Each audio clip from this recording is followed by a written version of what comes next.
Now, Tal, we understand news out of Syria that these chemical weapons inspectors from the OPCW did manage to get again to the site of that alleged chemical attack that took place there, supposedly by the Assad regime.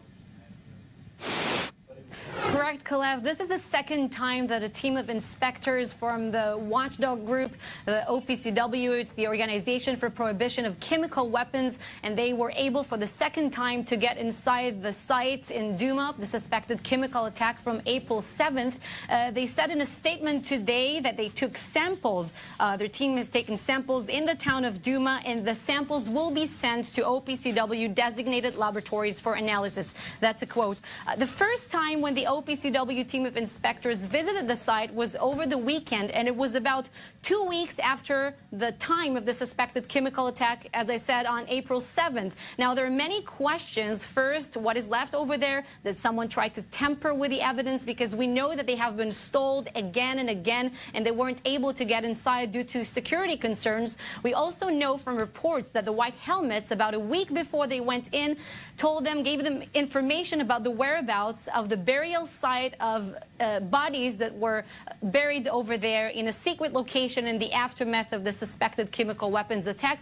Another interesting development, Kalev, is that Russian diplomats now say that tomorrow they will bring a group of about 15 Syrian civilians to the OPCW meeting, and these civilians, according to the Russians, appeared in the staged videos that came in the aftermath of the suspected chemical attack, and they will debrief member states in this meeting. Another thing that we have to remember, that the OPCW team, their mission is not to set the blame on someone. They're there to determine whether or not there was a chemical attack in Duma. Right, and in that series of chemical attacks that we've seen over 7 years, really the so-called international community has been pretty much incapable of stopping it, as we've seen. They're meeting today in Brussels, the second and final day of a major 85-nation summit on Syria. Tal, before we talk about it, here's EU Foreign Affairs Chief Federica Mogherini on the slim prospects for a political solution. The opposition with whom we have been working in these years is today more united and ready to sit for negotiating. We believe that the only sustainable peace for Syria will be linked to a political process on the UN auspices, and as I said several times, the three guarantors of Astana have a special responsibility in this context to guarantee that the ceasefires and the de-escalation zones happen. Tal, from Mogherini, words that have been heard again and again.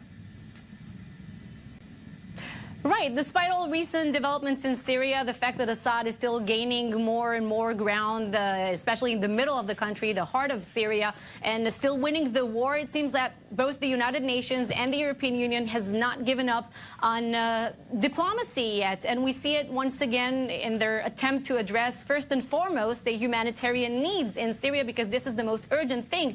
And today at this Brussels conference, it's an international donors conference, the UN humanitarian chief said that he expects donors to pledge $4.4 billion for Syria, as well as Syria's neighbors, for taking in refugees, and that is the amount for 2018. But this amount falls short of the $7 billion that the UN was seeking to raise.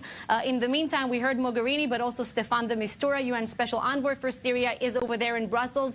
He has been concentrating a lot of diplomatic efforts over the last couple of weeks to try to kick off another round of peace talks on Syria. Nurit. All right, Tal Heinrich there.